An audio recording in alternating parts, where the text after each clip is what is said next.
Mesdames et messieurs, mes chers amis, cher Wilfried,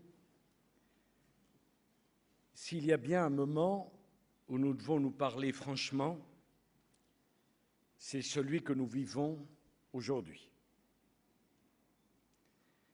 Jamais l'Europe n'a été aussi nécessaire. Et jamais elle n'a été aussi en danger. Jamais autant de pays n'ont voulu adhérer à l'Europe. Et jamais le risque d'explosion de l'Europe n'a été aussi grand.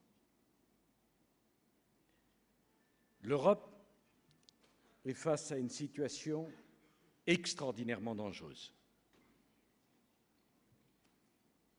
Si nous voulons entre nous trouver un accord, et il le faut, nous devons avoir le courage de poser un diagnostic juste. Ce diagnostic, c'est que l'euro, qui devait inspirer de la confiance, n'inspire pas cette confiance. Le diagnostic, c'est que l'Europe, qui devait protéger les peuples, les inquiète dans tous les pays. Le diagnostic, c'est que nous avons quelques semaines pour décider parce que le temps travaille contre nous. Si on n'est pas d'accord sur cela, je crains que nous ne soyons d'accord sur rien. Voilà pour le diagnostic. Comment s'en sortir? D'abord, oui, cher Wilfried Martens, ici à Marseille, dans la ville de mon ami Jean-Claude Gaudin, je veux le dire, n'ayons pas peur des mots, nous devons refonder l'Europe, nous devons repenser l'Europe.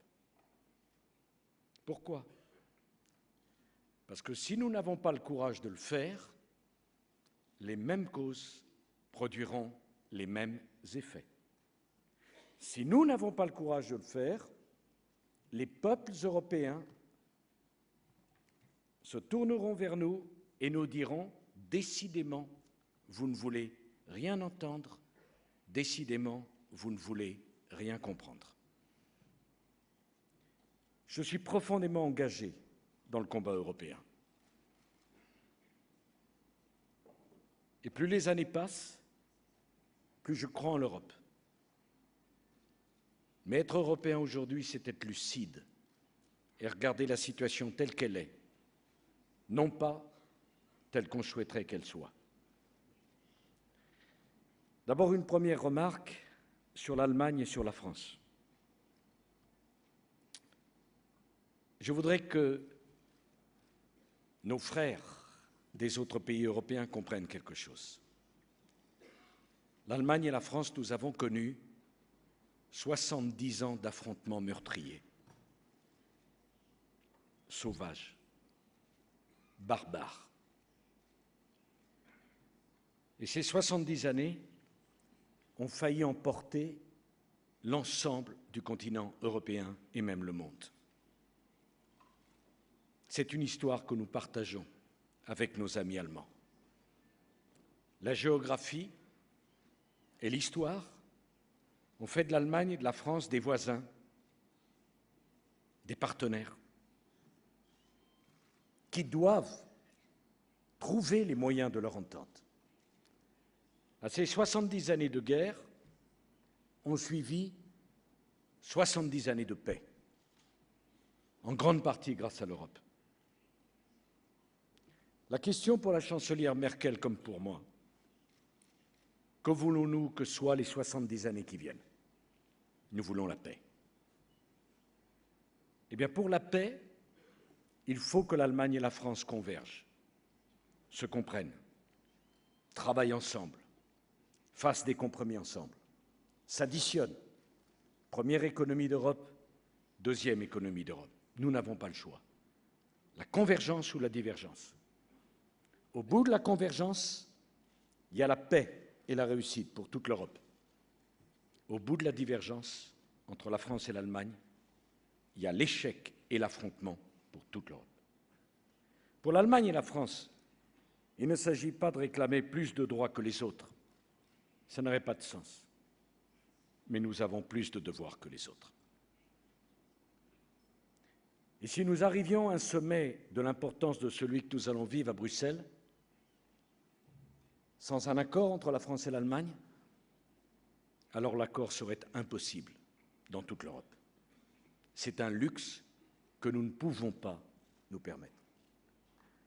Vous savez, quand on fait un compromis avec Mme Merkel, il lui pose des problèmes chez elle, il me pose des problèmes en France, mais ces problèmes ne sont rien par rapport au risque que ferait peser sur toute l'Europe un désaccord et un affrontement entre la première économie et la deuxième économie. Donc, en grâce, que personne ne perde de temps à s'étonner qu'il y ait un accord entre la France et l'Allemagne ou à s'agacer qu'il y ait un accord entre la France et l'Allemagne, c'est notre devoir. Il n'y a pas d'autre choix. Ça, c'est le choix de la raison. La deuxième remarque que je voudrais faire, c'est que notre volonté, c'est de travailler avec vous tous, mais il faut tirer les conséquences de ce qui s'est passé. Au moment de la monnaie unique, qui fut une grande avancée, une grande idée, un grand projet, il y a eu 2 erreurs très graves qui ont été commises. Je le dis pour qu'on en tire les conséquences, pas pour qu'on critique ceux qui les ont commises. Ça n'a pas de sens, c'est le passé. La première de ces erreurs, c'est d'avoir voulu une monnaie unique sans prévoir une gouvernance économique. Pendant 10 ans, les économies de la zone euro, au lieu de converger, ont divergé. Nous ne pouvons plus nous permettre ce luxe. La deuxième erreur qui a été commise, c'est que des pays ont adhéré à la zone euro alors qu'ils n'y étaient pas prêts. Sur le moment, on a fait comme s'il était possible d'oublier les réalités. Mais les réalités vous rattrapent toujours. Et aujourd'hui, ces pays qui sont nos frères, nos amis et que nous devons aider, souffrent beaucoup et auraient moins souffert si à temps les décisions avaient été prises. Les conclusions à en tirer sont simples. Plus de solidarité dans la zone euro, plus de discipline dans la zone euro, plus de gouvernance dans la zone euro. Chacun, je crois, peut faire ce constat. Reste un problème. Quand faut-il le décider? Mes chers amis, tout de suite.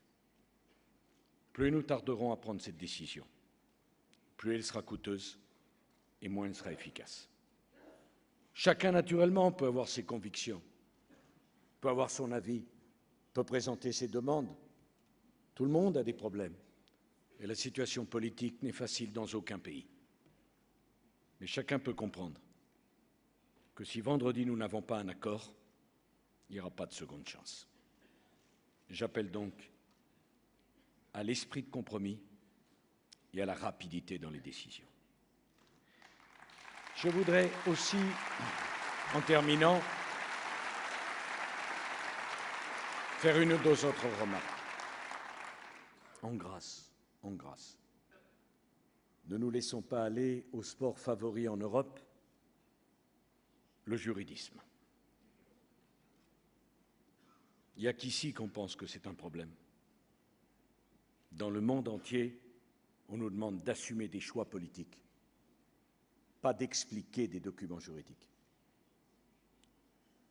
L'Europe sera à 28 avec nos amis croates. Les 28 ont vocation à adhérer à l'euro, à l'exception de ceux qui l'ont demandé expressément. Je pense aux Anglais et je pense aux Danois. Mais le problème aujourd'hui, ce ne sont pas les méthodes de fonctionnement des 27 devenus 28. Ce sont les méthodes de fonctionnement des 17. La volonté de la chancelière Merkel comme de moi-même, c'est une réforme des traités, parce que comment dire au peuple d'Europe, la situation est grave, il faut repenser l'Europe et considérer qu'on s'en sort en signant un petit protocole. La cohérence n'est pas tout dans la vie politique, mais la cohérence, ça compte dans la vie politique. Lequel parmi vous peut retourner chez lui en disant à ses concitoyens « on a compris, il ne faut rien changer ». S'il faut changer les traités, parce qu'il faut des changements structurels. Notre volonté, c'est que ce changement ait lieu à 27, voire à 28, que personne ne soit laissé derrière. Mais notre volonté plus grande encore, c'est que personne ne s'oppose à la réforme nécessaire de la zone euro. Nous voulons les 27. Mais si à l'intérieur des 27, il devait y avoir blocage, alors nous passerions à 17 en disant à tous ceux qui voudraient rejoindre la réforme à 17 qu'ils sont les bienvenus. Nous ne pouvons pas prendre le risque de l'immobilisme. Et enfin, et c'est la dernière remarque, je voudrais dire mon amitié, ma confiance au président Barroso et à la Commission. C'est tellement simple de critiquer une institution et de la faire ou d'essayer de la rendre coupable de toutes les difficultés.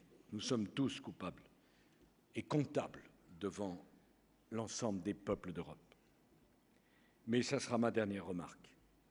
Nous ne pouvons pas nous en tenir à une seule question d'institutions et de traités. Il faudra aller jusqu'au bout de la discussion entre nous. Je ne crois pas au protectionnisme. Je crois à la liberté des échanges dans le monde. Mais je veux une concurrence loyale.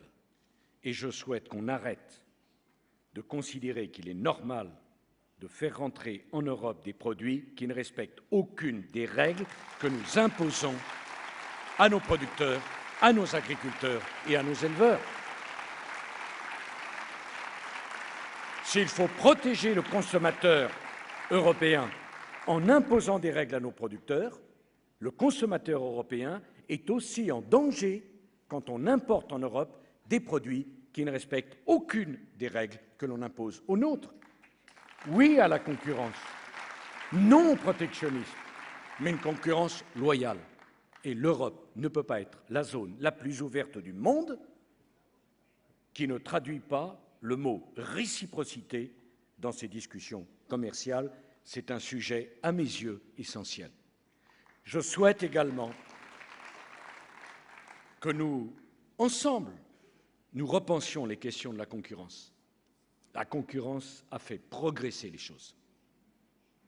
Mais si on fait une monnaie unique, si on fait un marché unique, si on fait une zone unique, ne doit-on pas poser la question de savoir si la concurrence ne doit pas être regardée dans l'ensemble de cette zone et non pas marché par marché? Ce sont des sujets essentiels. Je ne prétends pas, bien sûr, avoir la vérité, mais je souhaite qu'on en parle. Je souhaite également que nous parlions de la définition d'une vraie politique industrielle européenne. Comment se fait-il qu'on ait tant de mal à créer des entreprises européennes puissantes, alors même que partout dans le monde, des grandes entreprises viennent sur le premier marché du monde, qui est le marché européen? Et enfin, ne ressuscitons pas des débats qui ont disparu. Institutions communautaires ou État? Il faut les deux, ensemble. L'intégration de la zone euro se fera parce que les gouvernements légitimement élus ont décidé de le faire. Mais la surveillance de la zone euro, le contrôle de la zone euro et la sanction de ceux qui ne respecteront pas les règles seront mises en place par la Commission. Le débat fédéraliste-confédéraliste est un débat dépassé.